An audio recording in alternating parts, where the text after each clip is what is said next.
Good morning. June 5th today, 2nd Chronicles 25 through 27, and then John 16.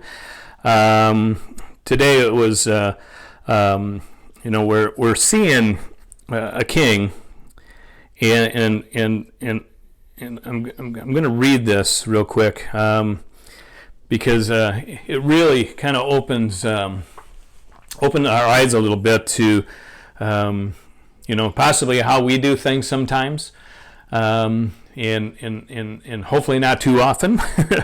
But it says, he did what was right in the eyes of the Lord, but not wholeheartedly.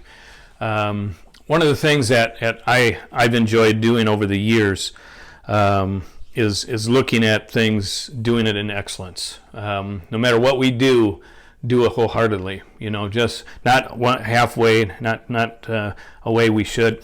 And here we're seeing a guy who's, he's serving God, but he's not serving God, wholeheartedly, and it ends up going into really other gods and other idols and the different things that are going on,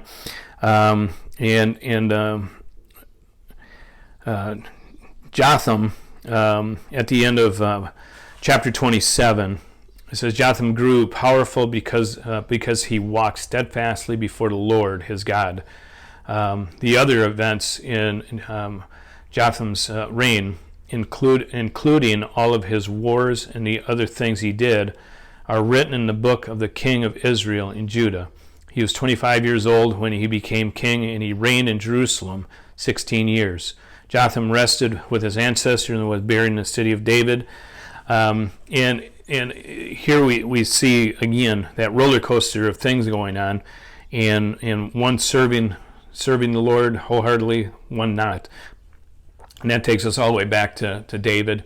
He was so much wanting people that were after his own heart. And to me, that's just an important part of our walk with the Lord. And then we get into John 16. And Jesus is really, again, comforting his disciples, letting him know that I'm not sent here on my own. And I'm also connected with really something much more bigger than me even. And that's God. God sent him. And again, we believe in God, and we also believe in Jesus. And those are things that we need to remember. And more than anything, he's talking about that advocate again, that Holy Spirit that's left inside of us. And when we're not sure what the right thing is, and we're not sure on a direction to go and how to do things, we have that Holy Spirit, that advocate that nudges us, that consciousness that we have through the Holy Spirit that allows us to make those decisions, to make those choices, those hard to come by things that are hard for us to come up on our own. And Jesus said to them, Jesus went on to say, in a little while you will see me no more, and then after a little while you will see me.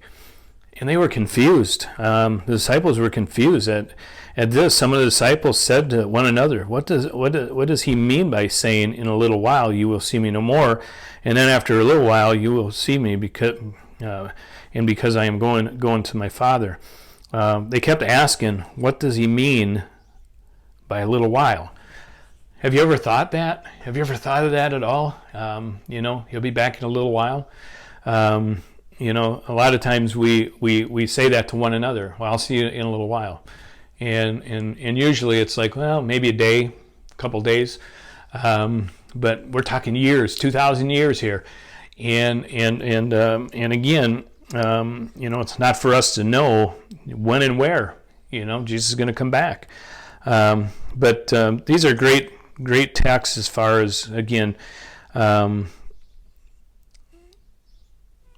Jesus just letting us know again who he is. And Jesus even asked him, he says, do you now believe? Jesus replied, a time is coming, and in fact has come, when you will be scattered, each to your own home. You will leave me all alone. How How empty that must have felt for Jesus, knowing that his disciples are going to scatter, that they're not going to be around, that they're all going to go back to their home. They're all going to be leaving him, basically alone on the cross, to suffer and to die for us. And Jesus says, I have told you these things so that in me you may have peace in this world, because in this world you have trouble. But take heart, I have overcome the world. That is great news. He overcame the world. And again, back in John 14, do not let your hearts be troubled. Believe in God and believe also in me. And again, it goes back to Jesus preparing a place for us, that comfort, that assurance that lets us know, again, who Jesus is, what he's about, what he's going to do, how he's going to deliver. And we just don't know the time. But just be patient for a little while. God bless you all. Have a great day, and I will see you Saturday morning.